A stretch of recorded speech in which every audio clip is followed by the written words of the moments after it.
Hello दोस्तों, कैसे हैं आप सब। कम मेहनत में बहुत ही टेस्टी सी आज मैं आपके सामने रक्षाबंधन की ऐसी मिठाई लेके आ गई हूँ जिसे खाने के बाद में आपके भैया आपसे बहुत ज़्यादा खुश हो जाएंगे और आपके घर वाले आपकी तारीफ़ें करेंगे। यहाँ पे मैंने इस मिठाई को बनाने के लिए 1 लीटर दूध लिया है और इस मिठाई को आप बिना घी के बना सकते हैं और सुपर टेस्टी बनती है। 5 से 6 दिन आप इसे स्टोर भी कर सकते हैं अगर बच जाए तो। 1 किलो दूध को हम उबाल लगा के और मीडियम आग पे छोड़ देंगे। तब तक मुट्ठी भर मैंने बादाम लिया है, तकरीबन 20-25 बादाम है। इसका पाउडर बनाएंगे।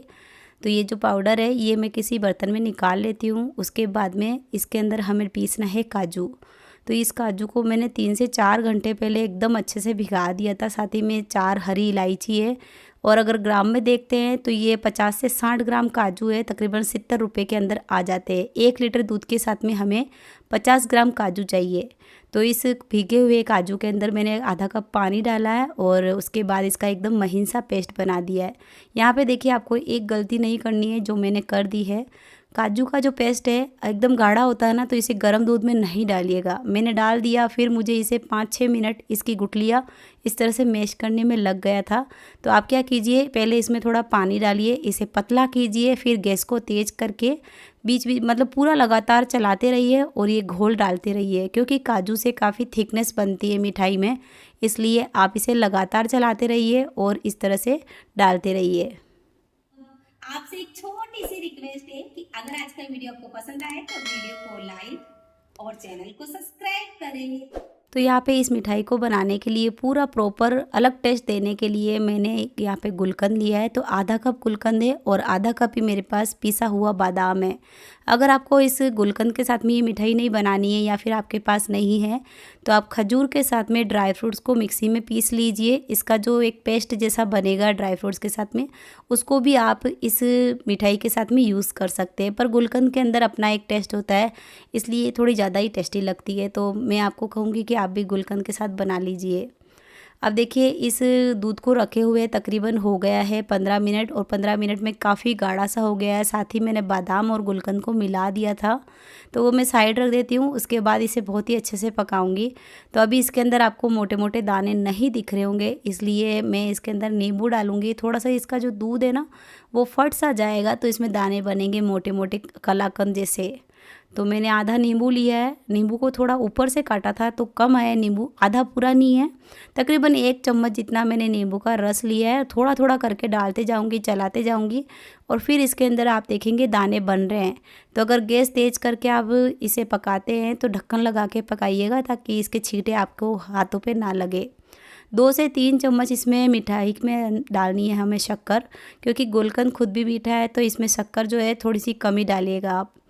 शक्कर डालने के बाद में मैंने यहाँ पे एक ऐसी सब्ज़ी बनाई है लौकी की, जिसे खाने के बाद में आपके जो घर वाले हैं वो एक बार के लिए पनीर की सब्ज़ी थाली से निकाल सकते हैं। और इस सब्ज़ी को बनाने के लिए टमाटर और प्याज की ज़रूरत नहीं पड़ती है, बहुत ही आसानी से बनती है। यहाँ पे मैंने 250 ग्राम लौकी ली थी, उसको छिलका निकाल के रिंग में काटा है मैंने। साथ ही मेरे जो ये काजू है मैंने तेज़ आग पे कुछ देर के लिए उबालने के रखा, तो इसको एक काफ़ी छींटे लग रहे थे, मैंने ढक्कन लगा दिया था। फिर मैंने इस पर मतलब कि तेज़ आग पे लगातार चलाते हुए उबाला, तो इसके छींटे लगने जब बंद हो गए ना तो मैंने तेज़ आग पे ही इसे पका लिया है, गाढ़ा कर लिया है।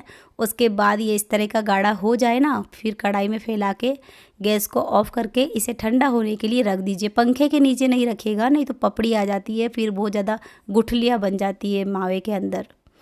अब मैंने कढ़ाई में लिया है आधा चम्मच तेल, इसमें जीरा डाला है थोड़ा सा और तकरीबन 1 गांठ लहसुन की है। प्याज टमाटर नहीं डालना है, पर लहसुन से इसमें सब्ज़ी में बहुत ही अच्छा टेस्ट आता है। तो लहसुन मैंने 1 गांठ लिए, तकरीबन 25 कलियाँ लहसुन की थी। और इस लहसुन को हमें बारीक कूट के एकदम ब्राउन करना है। फिर 1 हरी मिर्च और लौकी को मैंने इस तरह से फ्राई कर लिया है। 1 मिनट तक तेज़ आग पे फ्राई करेंगे, थोड़ा सा नमक डालेंगे और अच्छे से फिर से फ्राई करेंगे।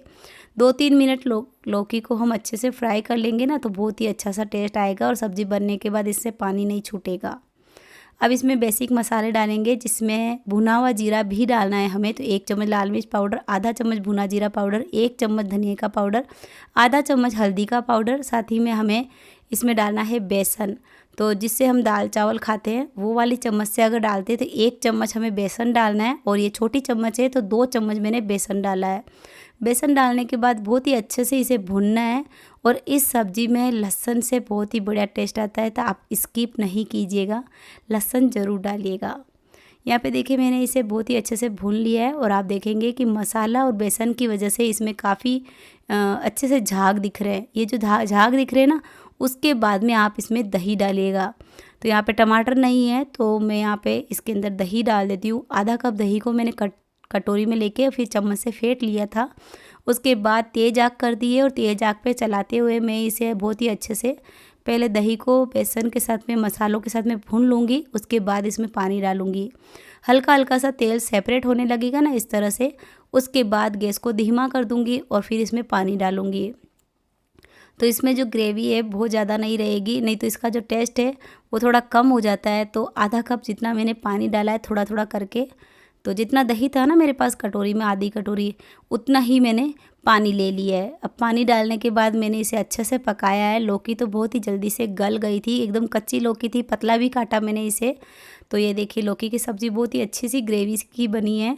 आप इस सब्ज़ी को बनाने के बाद बिल्कुल नहीं पछताएंगे, आपके घर में सभी को बहुत पसंद आएगी।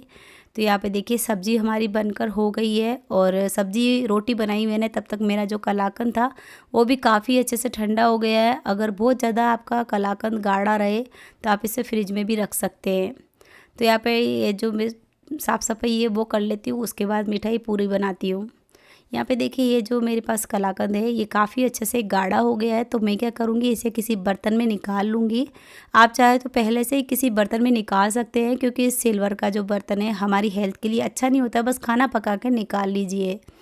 मैं ऐसा ही करती हूँ अक्सर। अब देखिए यहाँ पे ये जो कलाकंद है इससे मैं बनाऊँगी स्टफ्ड लड्डू। तो कलाकंद की जो लेयर है वो बाहर रहेगी, और अंदर इसके अंदर जब गुलकंद रहेगा ना, तो देखने में, खाने में, और मतलब कि ये जो मिठाई है सच में आपको मार्केट में नहीं मिलेगी, आपको घर पर ही मिलेगी। आप मेरी मुस्कान देख के समझ गए होंगे कि इस मिठाई को मतलब खाने के बाद कितना अच्छा लगा होगा हमें। मैं चाहती हूँ कि मेरी यूट्यूब फैमिली भी ज़रूर बनाए, आपको भी सच में इसका टेस्ट बहुत अच्छा आने वाला है। त्योहारों पे वैसे भी मिलावटी मिठाइयाँ मिलती है, तो आप घर पर ही बनाएं। ना तो इसमें कोई मिल्क पाउडर है, ना ही इसमें और कुछ चीज़ें हैं, बस झटपट से दूध और काजू के और गुलकंद के लड्डू बन जाते हैं। इससे आप चाहे तो अब वो भी आने वाला है गणपति त्यौहार, तो गणपति त्यौहार पे आप इसके मोदक भी बना सकते हैं। ये देखिए हमारे घर में तो बनते रहते हैं इस तरह के लड्डू और मोदक, तो मैंने आपसे शेयर किया। मुझे लगा कि शायद आपको भी बहुत पसंद आएंगे। ये देखिए इस तरह से मोदक बन जाते हैं। मार्केट के जो मोदक होते हैं ना वो हमें नहीं भाते, तो शायद हमारे भगवान को भी नहीं भाते होंगे। इसलिए मैं घर का ही मिठाई बनाने की कोशिश करती हूँ कि घर पे ही तरह तरह की मिठाइयाँ बनाऊँ। ये देखिए हमारी जो मिठाई है उस पर थोड़ा सा हम मार्केट का जो मिठाई का जो कागज़ होता है ना लड्डू के नीचे, वो रख देते हैं, तो एकदम मार्केट जैसी लगती है। और इसे तोल के देखते हैं तो पूरी 1 किलो मिठाई है ये। दोस्तों उम्मीद करती हूँ आज की ये मिठाई और लौकी की सब्ज़ी आपको ज़रूर पसंद आई होगी। पसंद आए तो वीडियो को लाइक और चैनल को सब्सक्राइब जरूर करें। आपने ये वीडियो कहाँ से देखा कमेंट सेक्शन पे बताएं। तब तक के लिए